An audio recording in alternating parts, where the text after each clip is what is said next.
Guiones y guionistas, capítulo 101.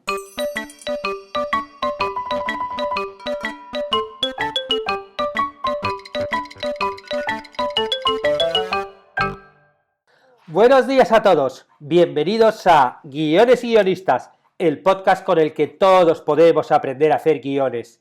Cada semana salimos al aire con 2 programas en los que vemos un nuevo elemento, técnica o herramienta para que sepáis más del intencional mundo de los guionistas y el fundamental arte de los guiones. Muchas gracias a todos por la acogida del Tesoro de Hodoul. La verdad es que es muy excitante para mí poder contaros la aventura de un guionista en busca de un tesoro a tiempo real. Por cierto, ya hay un nuevo episodio en el aire en el que cuento mis primeros pasos por el velero bergantín. Los que todavía no lo habéis escuchado, dadle una oportunidad. Hoy volvemos con un monográfico de elementos de guión en el que vamos a tratar un concepto muy interesante a la hora de crear un guión: la premisa. Hay algunos teóricos como Robert McKee o Sid Field que aseguran que es mejor no empezar a escribir tu guión si no tienes clara tu premisa. Otros que puedes empezar pero que tienes que buscarla en el camino. Pero en cualquier caso, si quieres contar bien una historia, debes tener una premisa. Ya sea que la tengas de antemano, que la busques por el camino, que la encuentres al final, bueno, sea como sea, tienes que tener clara tu premisa. Pero antes os recuerdo que en los cursos de guión de la plataforma Guiones y Guionistas seguimos con el curso de creatividad online. Hoy vamos a ver una herramienta muy útil que nos ayudará en nuestros diseños gráficos. Me refiero a Canvas. Y lo que tiene muy útil esta aplicación es que tiene muchísimas plantillas para todo tipo, plantillas de redes sociales, plantillas para nuestras carátulas, para presentaciones, para millones de cosas que, bueno, yo como guionista y también como profesor y para muchas cosas, pues la verdad es que es muy útil, con lo cual, bueno, pues también os la muestro en el curso de creatividad online. Y ahora sí, vamos a ver la premisa.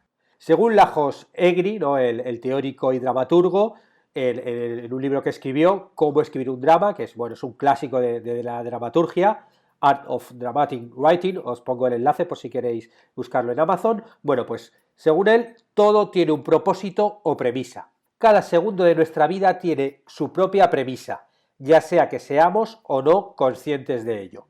Esa premisa puede ser tan simple como respirar o tan compleja como una decisión emocional vital, pero siempre existe.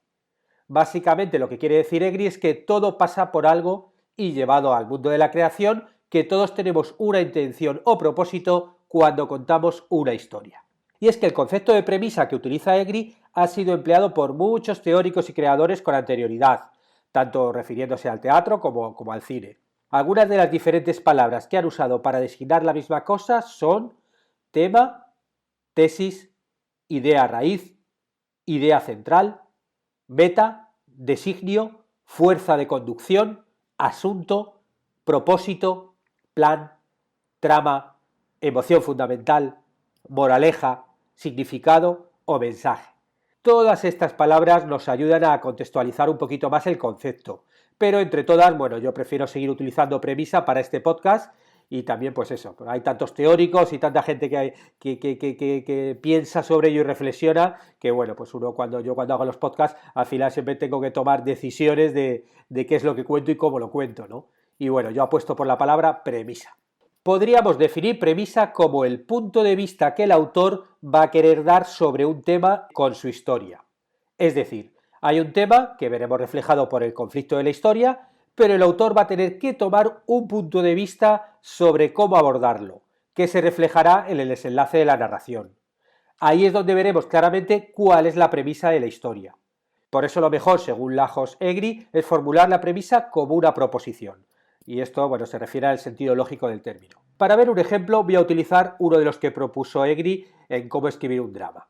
Otelo, de Shakespeare. Os recuerdo la historia.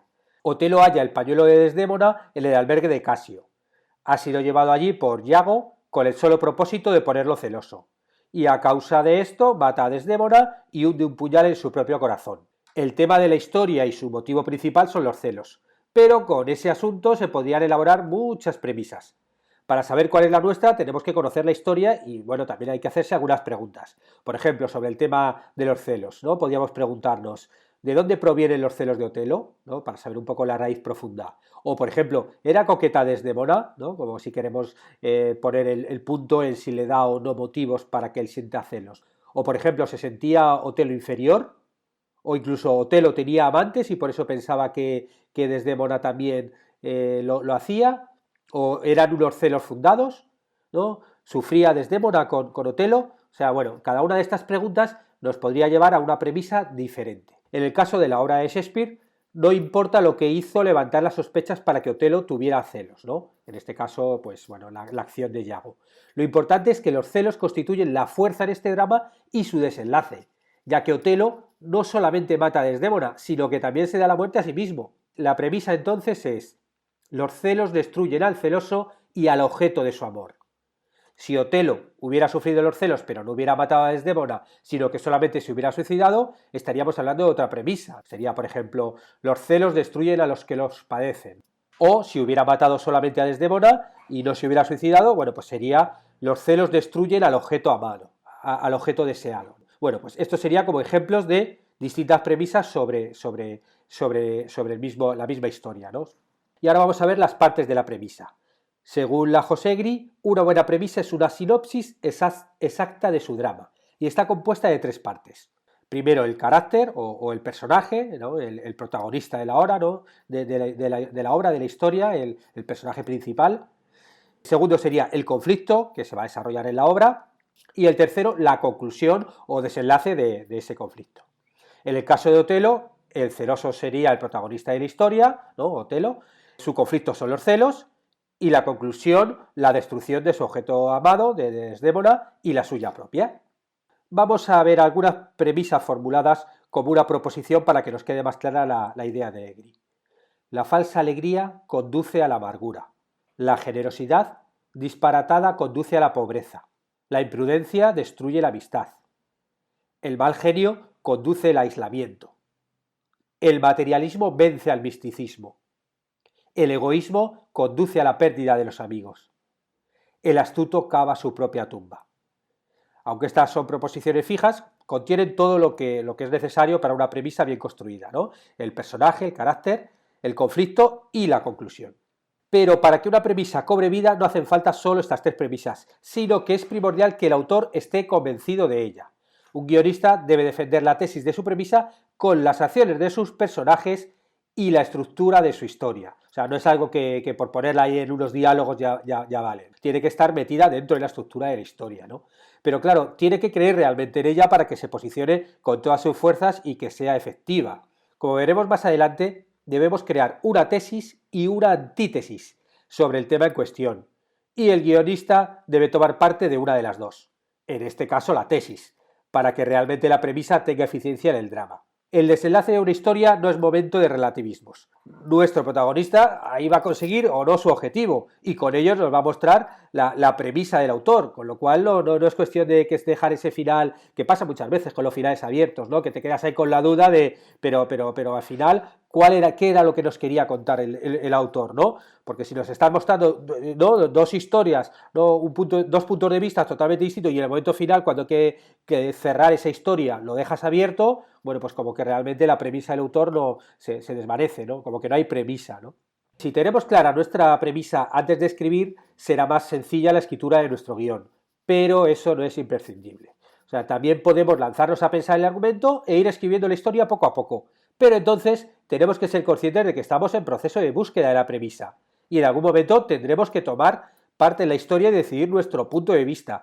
Y claro, todo esto lo mostraremos en el final, porque al final ya veremos si consigue o no nuestro objetivo, o sea, el objetivo del protagonista, ¿no? Y en esa consecución, ahí va a llegar un momento que vamos a tener que mojarnos. No podemos estar ahí toda la vida ahí como buscando. Hay un momento que hay que escribir y luego a partir de ahí reescribir. Porque claro, esta búsqueda de la premisa se puede convertir en un proceso como muy enriquecedor, ¿no? Y que, bueno, pues que nos haga plantearnos muchas cosas de nuestra historia, de nuestra forma de ver el mundo. Por eso también hay que estar abiertos a modificar nuestra premisa a lo largo de la escritura del guión. Podemos comenzar con una idea clara, pero resulta muy interesante darle tales argumentos a la antítesis que nos haga incluso dudar a nosotros mismos de la premisa. Eso sí, Si cambiamos la premisa, que podemos hacerlo obviamente, deberemos cambiar también la sinopsis de nuestra historia enfocada a esa nueva premisa. Como dice Egri, nadie puede construir un drama sobre dos premisas o una casa sobre dos cimientos. Y ahora sí, vamos a ver cómo crear la premisa de una historia. Primero, el tema. Podemos comenzar a escribir una historia a partir de un personaje o a partir de una trama o un argumento, una anécdota, pero en algún momento vamos a tener que saber de qué tema estamos hablando, ¿no? Estamos hablando del amor, de los celos, de la guerra, de la amistad juvenil, del poder político, de la destrucción del planeta, bueno, lo que sea. El tema nos va a acotar un poco el contenido de nuestra historia, pero claro, nos abre un abanico demasiado amplio. Es decir, estoy hablando de la guerra o de la destrucción del planeta, vale, sí, obviamente algo estás diciendo, pero no, con eso no nos vale solo, ¿no? El segundo punto es el debate. Sobre el tema anterior tenemos que generar un debate. Y así tenemos que mostrar la tesis, que es lo que defenderá el guionista con el desenlace de la trama y el guión, y la antítesis, que es la que mostrará el guionista con las fuerzas antagónicas, ¿no? con los personajes antagónicos. Y es importante que esta antítesis sea lo más razonable e interesante posible para que el debate sea real. O sea, nosotros generamos un debate con dos puntos de vista y esa va a ser la pelea de toda la historia, ver los dos puntos de vista. Y como guionistas debemos decidir en qué parte del debate queremos estar. Eso va a definir la premisa al final de la historia. Pero a lo largo de la narración debemos ver cómo el debate se decanta a un lado u otro de la balanza, estando los dos lados equilibrados. Al final ganará la tesis que defiende el autor, obviamente, pero durante el proceso debe haber dudas, por lo que no debe ser un debate con un claro vencedor desde el principio. Es como cuando montas un debate en televisión. Yo recuerdo en algún programa de televisión que cuando montábamos debate, lo importante era, primero, plantear una pregunta sobre el tema del debate que nos abriera dos opciones y luego elaborar muy bien las dos opciones contrapuestos, uno contra otro, blanco contra negro, y darles el máximo número de argumentos a las dos partes para que el debate fuera interesante. Si es un debate que está muy claro, pues entonces tienes que formular la pregunta de tal forma que realmente al final sí vean los dos bandos contrapuestos, ¿no? Porque si no el debate pasa mucho, por ejemplo, cuando vemos debate de televisión, en cierto tipo de cadenas televisivas que son claramente sesgadas hacia un lado o a otro, con lo cual al final buscan a la gente para debatir, pero bueno, está bien claro cuál era la posición del que monta el debate, ¿no? Y claro, eso invalida un poco el debate, porque ves claramente qué es lo que te están queriendo contar, ¿no? Ves claramente el mensaje que hay detrás, ¿no? El tercer punto es la conclusión. Como decía antes, al final de la narración debe prevalecer la tesis del autor. Ahí es cuando la premisa se muestra en toda su claridad. Ahí es cuando vemos que el amor que tienen Romeo y Julieta es tan fuerte que superará la muerte. O cuando comprobamos que la ambición cruel de Macbeth conduce a su propia destrucción. O cuando descubrimos que la confianza ciega del rey Lear en sus hijas, bueno, pues le conduce a la perdición, ¿no? En ese final, ¿no? Cuando después de ese clímax hay un desenlace, en ese desenlace ahí es donde vamos a ver realmente cuál es la tesis del autor, porque vemos cómo ha acabado esa historia, ¿no? Vemos cuál ha sido el desenlace. El cuarto punto es la verdad universal. Una de las características de las premisas es que pueden verse como verdades universales.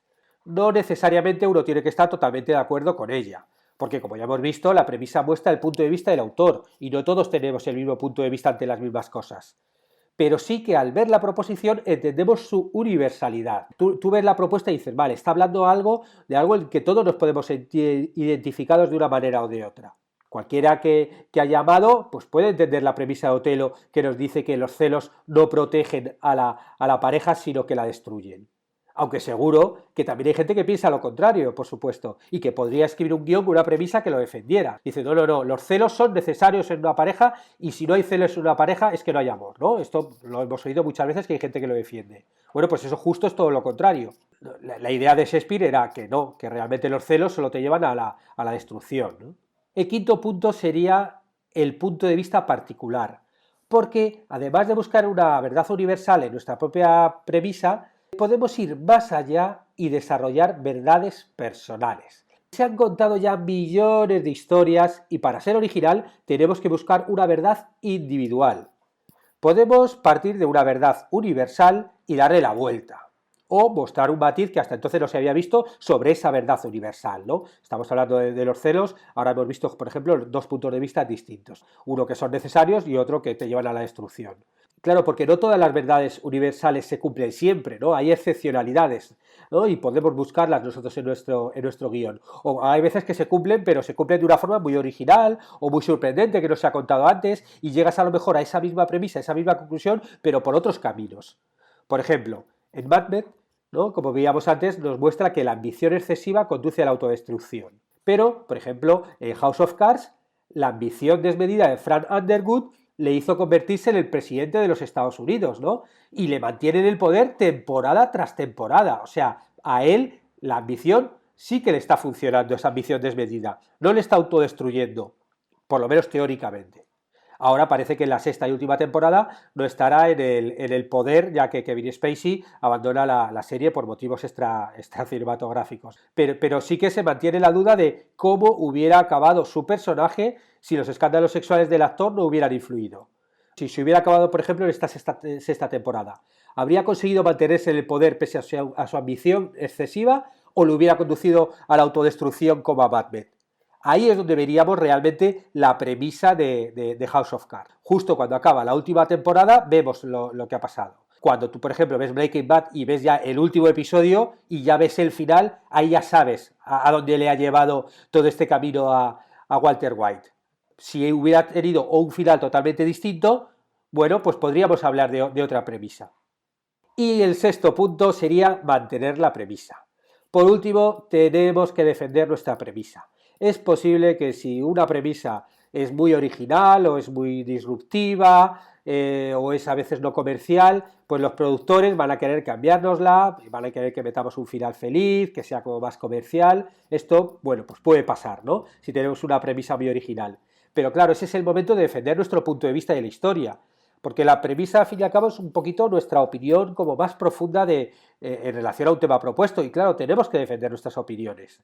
Por lo menos todo lo que podamos. Y al final, obviamente, bueno, pues todo tiene un precio y unos límites, ¿no? Y hay veces que, bueno, pues de hecho, eso pasa muchas veces con los directores, ¿no? Que hacen su película y el productor les hace cambiar el final y luego pues te hacen el director cut, donde realmente te ponen el final que ellos hubieran querido, aunque no hubiera sido tan comercial. Y precisamente en esos finales es donde vemos ese punto más original, donde vemos la premisa mucho más llevada hasta el final más original que los productores, que claro, pensando siempre en un público más amplio, le intentan dulcificar esas premisas y convertir como en más universales, ¿no? Para que realmente la gente salga más contenta del cine. Bueno, con este alegato de defender nuestra premisa, terminamos el podcast de hoy en el que hemos visto qué es la premisa de un guión y cómo podemos crearla. Y si os ha interesado, pues agradecería comentarios y valoraciones en iTunes, en iVoox, en YouTube y bueno, y también que veáis el Tesoro de Judol, que está comenzando y está bien verlo desde el principio porque es una historia. Bueno, estaremos juntos los martes y jueves con nuevas técnicas, estrategias y análisis para que aprendamos entre todos a ser mejores guionistas. ¡Hasta pronto!